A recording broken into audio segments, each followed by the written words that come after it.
Hey, I'm Cheyenne Barefoot, member of the Chiricahua Apache Nation and your host of Sovereign Innovations. There are 574 federally recognized tribes within the United States, and hundreds more the United States chooses not to recognize. And no two look or dress the same. For example, look at the difference in clothing between Ohlone women of the California Bay Area and the traditional dress for Southwestern Navajo or Dene women and men. Now contrast that with the protective clothing of the Inuit people. As you can see, some materials like feathers, beads, and hides are used intertribally, but not always in the same way, making the clothing design for each tribal nation uniquely different. So if there's all this rich, real-life representation, why are we so often reduced to the same image? Well, it's kind of got to do with these guys right here. George Catlin, Edward S. Curtis, and William Buffalo Bill Cody. Long story short, Catlin was a painter obsessed with capturing this authentic image of Native American people he visited across the United States during the 1830s. His Indian gallery collection showcases over 500 pieces that center his Eurocentric lens for understanding us. Between 1900 and 1930, Edward S. Curtis was also obsessed with capturing this authentic image of indigenous peoples before they all vanished. He photographed more than 70 tribes across the US, but his images grossly romanticized us.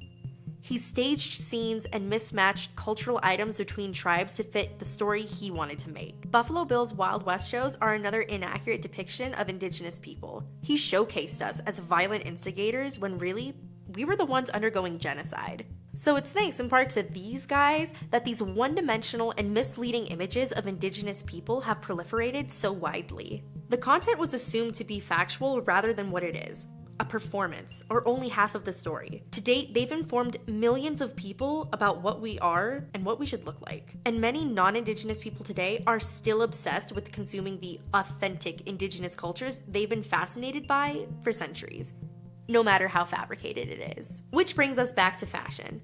Perhaps nobody is better at fabricating indigenous cultures than clothing brands.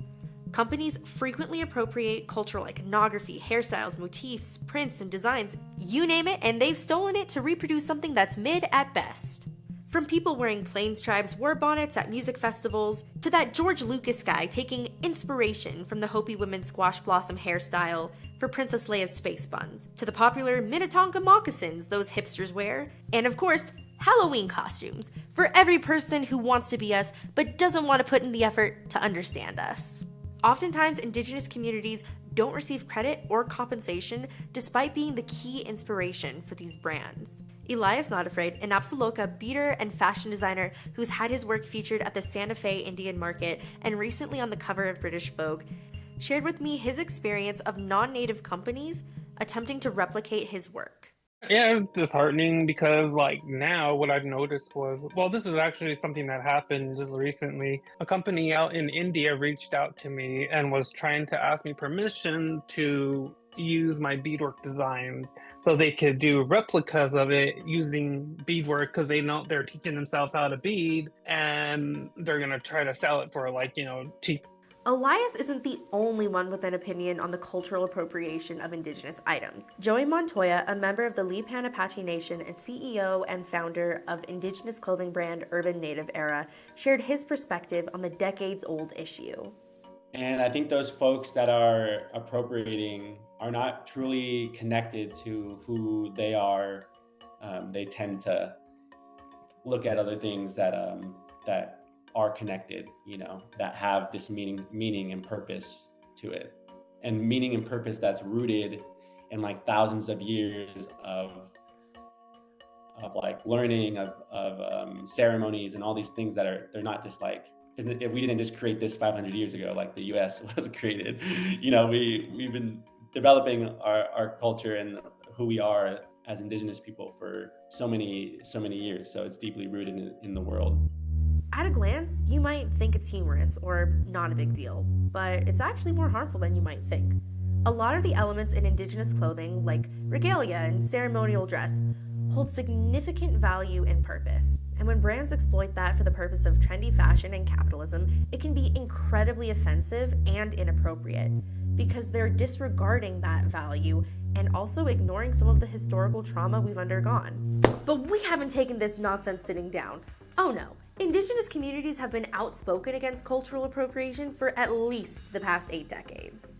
When the National Congress of American Indians created a campaign to eliminate negative stereotyping of Indigenous peoples in the media in the 1940s. Eventually, they'd narrow their scope to specifically discuss sports mascots and team names.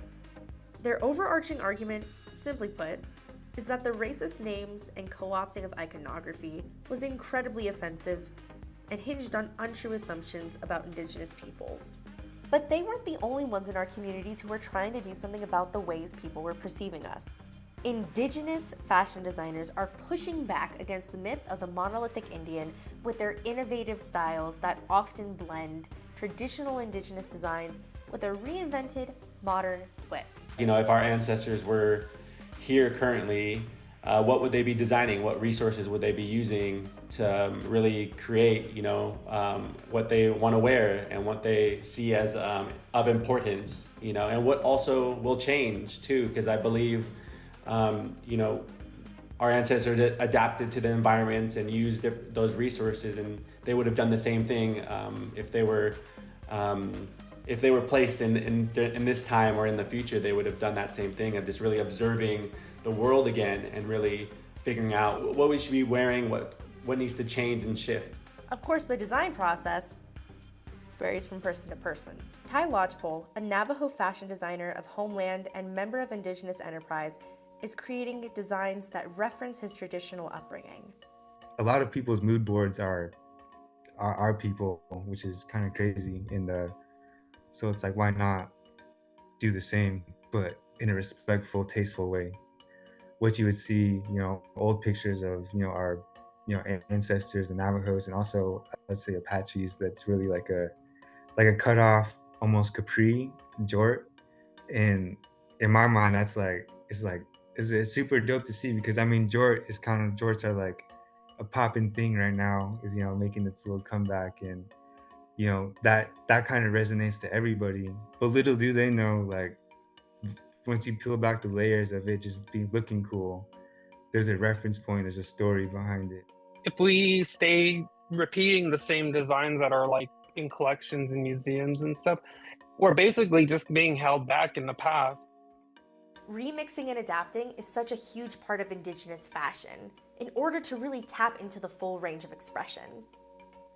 And the reclamation process looks and means something different to each designer. Indigenous fashion can function as a subtle or direct reference point for one's tribe. And these Indigenous designers are giving folks in our communities a new way to represent themselves and reject decades of misleading tropes. But apparently we're not the only ones jazzed by these bold forms of representation and reclamation. Over the past several years, Native folks have found ourselves occupying spaces we've historically been left out of. You can now see the work of Indigenous designers featured on runways in New York and Paris. You can spot Indigenous models and actors like Quanah Chasing Horse and Lily Gladstone on the cover of magazines and on your TV screens. I didn't know they were going to put it on the cover or even use my stuff per se. So yeah, they said, okay, we're gonna use this for a photo shoot with Lily Gladstone, and that was all. And then I found out the day they posted it on the British Vogue Instagram. I was like, oh. When I create something, I'm hoping there's a Native kid or just somebody out there watching, and in their minds are like, oh, I'm gonna go crazier than that. I'm gonna do something better than that. Saw three or four people wearing our hat. So it's nice to know that we have people in these spaces that support what we're doing and also support the bigger vision.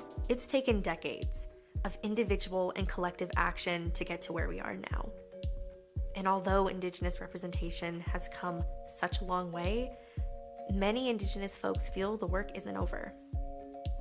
Right now, we're experiencing an incredible resurgence of Indigenous image. And it's not one size fits all.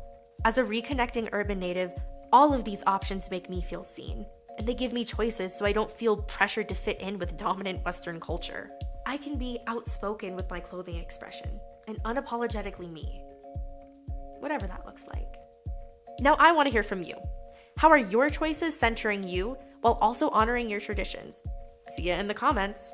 Join us this season, and I promise that I'll give you a new representation of indigeneity in the process. Thanks for tuning in. This is Shy Barefoot, signing off.